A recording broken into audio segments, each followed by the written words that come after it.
Hello guys, welcome back to my sisters channel. So ఈరోజు video వచ్చేసి మేమైతే pharma pro and pack ఎక్స్పోకి వెళ్ళామన్నమాట, నేను ఇంకా మా ఫ్రెండ్స్. సో ఫస్ట్ మేము వెళ్ళగానే మాకు అక్కడ ఒక స్కానర్ ఉంది. సో మేము ఫస్ట్ రిజిస్టర్ చేసుకున్నాం అనమాట. సో రిజిస్టర్ చేసుకున్న తర్వాత మాకు ఇక్కడ ఒక లేఅవుట్ కనిపించింది, అంటే ఏమేమి పెట్టారు ఎక్స్పోలో అండ్ అసలు ఎవరెవరు పెట్టారు ఏమేమి పెట్టారు అని చెప్పేసి ఒక లిస్ట్ ఆఫ్ ఎగ్జిబిటర్స్ అని చెప్పేసి పెట్టారనమాట. సో అది చూసుకొని మేము హాల్ లేఅవుట్ ఫోటో కూడా తీసుకున్నాము. సో దాన్ని బట్టి మేము వెళ్తూ వచ్చామన్నమాట. సో క్లిప్స్ అన్నీ మొత్తము వీడియోస్ అన్నీ మా ఫ్రెండ్ తీసిందనమాట. సో ఫస్ట్ మేము వెళ్ళిన తర్వాత హాల్ నెంబర్ 1కి వెళ్ళాము. సో అక్కడ మాకు స్కాన్ చేసి పంపించారు. సో ఇది వచ్చేసి ఇంక్యుబేటర్, మైక్రో ఆర్గానిజమ్స్ని గ్రో చేయడానికి వాడతారు. అండ్ ఇది వచ్చేసి ప్యారలల్ ఫర్మెంటేషన్ ప్రాసెస్ కోసం ఈ ఎక్విప్మెంట్స్ని యూజ్ చేస్తారు. నెక్స్ట్ వచ్చేసి మ్యాగ్నెటిక్ హాట్ ప్లేట్ స్టిరర్ అనమాట. ఇక్కడ సొల్యూషన్స్ని యూనిఫామ్గా మిక్స్ చేయడానికి ఎక్విప్మెంట్స్ వాడతారు. డిఫరెంట్ టైప్స్ ఆఫ్ ఎక్విప్మెంట్స్ పెట్టారనమాట ఇక్కడ. అండ్ ఇక్కడ ఆటోమేటిక్ డిస్పెన్సర్ కూడా పెట్టారు, సొల్యూషన్స్ని డిస్పెన్స్ చేయడానికి వాడతారు అనమాట అవి. సో అవన్నీ కూడా పెట్టారు. అండ్ ఇక్కడ డ్రాపర్స్ కానివ్వండి, పిప్పెట్స్ కానివ్వండి, లేకపోతే స్మాల్ ట్యూబ్స్ పెట్టారనమాట, అంటే బ్లడ్ శాంపిల్స్కి కలెక్ట్ చేసే స్మాల్ ట్యూబ్స్ కూడా పెట్టారనమాట. అండ్ మేము కూడా ఇక్కడికి ఫస్ట్ టైం వెళ్ళామన్నమాట. సో మా ఫ్రెండ్ రికార్డ్ చేసిందనమాట అన్ని వీడియోస్ అన్ని. అండ్ ఇది వచ్చేసి ర్యాప్స్ గ్లౌజెస్ అనమాట. ఇది మెయిన్గా మైక్రో ఆర్గానిజమ్స్ని డెవలప్ చేసేటప్పుడు ఆ గ్లౌజెస్ యూస్ చేసి డెవలప్ చేస్తారనమాట. ఆల్మోస్ట్ 30+ కంట్రీస్ నుంచి వచ్చి ఇక్కడ ఎక్విప్మెంట్స్ పెట్టారనమాట. అండ్ ఇది నిన్ననే లాస్ట్ డే ఉండింది. సో మేము లాస్ట్ డే వెళ్ళాము. అండ్ ఇది వచ్చేసి ఎలక్ట్రాన్ మైక్రోస్కోపీ, అంటే మనం క్లియర్గా మైక్రో ఆర్గానిజమ్స్ ఎలా ఉన్నాయి ఏంటి అనేది అబ్జర్వ్ చేయొచ్చు అనమాట. ఈ ఎక్విప్మెంట్ నుంచి చాలా క్లియర్గా కనిపించింది. అండ్ ఇది కూడా టైప్ ఆఫ్ ఆటోమేటిక్ డిస్పెన్సర్ అనమాట.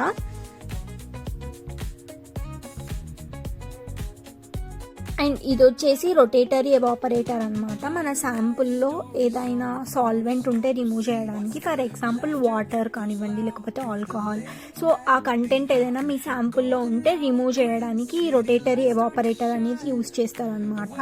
అండ్ ఇక్కడ VFX క్రికెట్ కూడా ఉంది, అంటే లైక్ డిఫరెంట్ పోడియమ్స్ ఉన్నాయన్నమాట క్రికెట్ ఆడడానికి కూడా.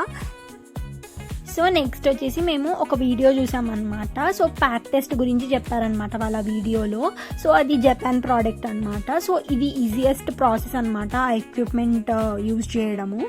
సో ఇదేంటి అని అంటే మనకు వాటర్లో ఏదైనా ఇంప్యూరిటీస్ ఉంటే తెలుసుకోవచ్చు అనమాట ఈ టెస్ట్ నుంచి. అండ్ ఏంటంటే మనకు ఒక చిన్న శాంపుల్ ట్యూబ్ ఇస్తారనమాట. సో ఆ శాంపుల్ ట్యూబ్ నుంచి మనకి రిజల్ట్స్ అన్నవి వెరీ ఈజీగా వస్తాయి అన్నమాట.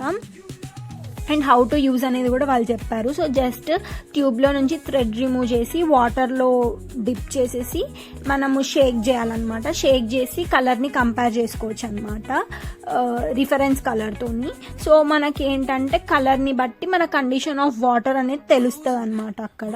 అండ్ ఇదేంటంటే మనకి 70+ వాటర్ క్వాలిటీ ఐటమ్స్ కూడా అది చూపిస్తుంది అనమాట రిజల్ట్స్.